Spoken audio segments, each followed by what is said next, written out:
Hello, everyone. Please pardon the hair that is horribly unkept right now. I wasn't planning on filming this, but then I sat down and was like, just do it because you're never going to do it if you don't do it right now. Florence and the Machine has surprise dropped not one, but two new songs, or a song and a half, so to speak, Moderation and a song called Haunted House. These two tracks were performed in her Australia portion, and I think they may have been performed even before that. I'm not sure, of her Highest Hope tour that she's still currently on.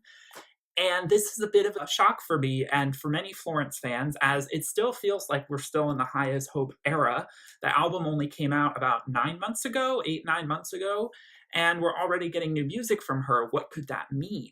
And Florence is an artist that I expect her to take a lot of time off between records, between projects and I kind of love that about it because it makes you hungrier for more music. There's like this nice spaced out period. And then, sometimes artists do kind of just throw a wrench in that and are like, hey, I'm going to start working on the next thing a lot sooner. Ariana Grande, like, I'm not sure necessarily how I feel about that. Like, I've softened to it now, but I'm like, I really prefer artists to take some time.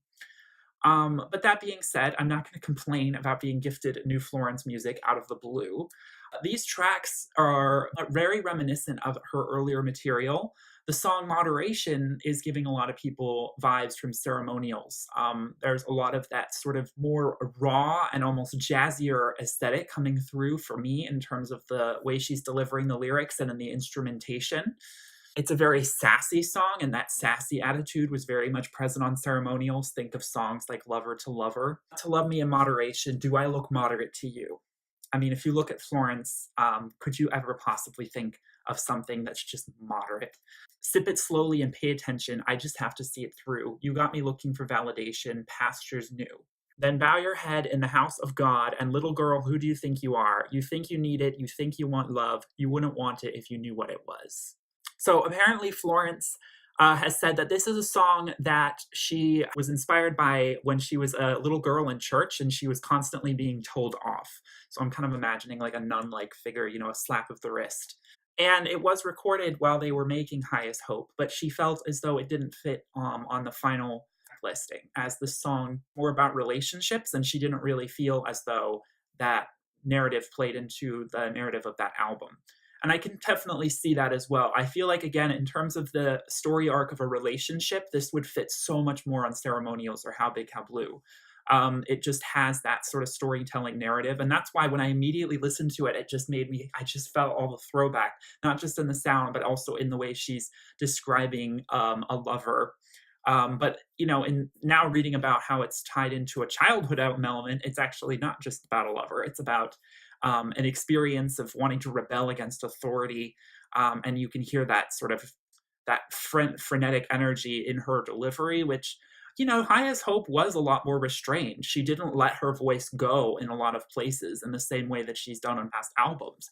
So it's refreshing to hear that kind of jubilant tambourine shaking energy from her again, that is for sure. And this song is very catchy. I admit it really caught on pretty fast. The B-side track, which, is a bit of an old school way of throwing in an extra single on a song, which they used to do all the time, is called Haunted House, and it's a shorter track, but boy, does it really cut deep. My heart is like a haunted house. There's things in there that scratch about. They make their music in the night, and in the day they give me such a fright. Well, wouldn't it be in the night they give me such a fright? Because then that's the scariest point of time. But now lyrically and also sonically, not just from the illusion of her heart being like a house, just like her song with her first album, Lungs, talked about illusions of the parts of the body as vehicles or instruments.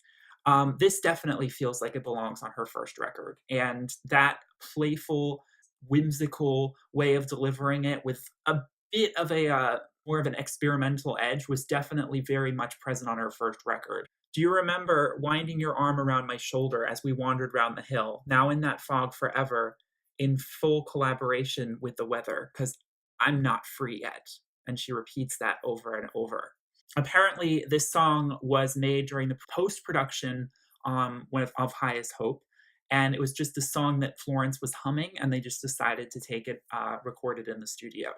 I love the way the song fades out and her voice becomes so frail as she sings, and in the day, they give me such a fright. Because you can actually feel the sort of weight of what she's singing the most in that moment. The idea of a heart being full of cobwebs and ghouls and screaming banshees. I love that illusion. I think it's brilliant songwriting, very much in the style of other artists that are like poetic artists. The late Mary Oliver comes to mind, for example.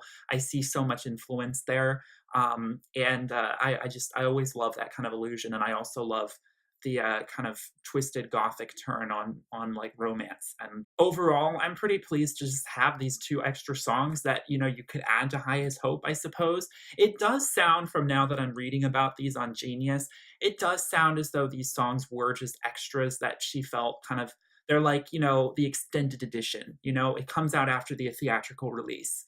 And so I don't necessarily think she's planning on uploading a deluxe version of Highest Hope to like streaming and retail, but these were sort of just like, oh, you know what, I have these other songs, it's been a bit of a time, let's release them. That does mean though that maybe she is planning on closing the Highest Hope era slightly earlier than she's done other eras. Usually her eras last at least a year after the album's been released, where she's still releasing music videos and singles. She released all the music videos before the album, and we haven't gotten a single actual music video besides a live performance of South London Forever. There is a Patricia music video. Where is the South London Forever music video? I was expecting her to make those singles. Those songs in particular, I think, would have been very good for singles. Apparently, I don't know, maybe she is trying to just move on from this album a little quicker than she has in the past. But needless to say, I still don't think we're getting a new Florence record in 2019. Despite us getting new music in the first month of it, I really don't think, she's probably going to start working on it, or maybe she has already, but I really don't think we're going to get a new album this year. So anyway, I just, of course, had to give my thoughts on it. And I definitely think these are great sort of like extra songs that, I don't necessarily feel they're lost if they weren't released. They're not things that like had to be put out immediately. But they're definitely a great add to our collection of Florence's music, and they have a great throwback element to them as well. Thank you so much for watching. Let me know in the comments what you think about these tracks, and please give this video a like and subscribe if you enjoyed. Love you all so much. Peace, love, and light. Bye.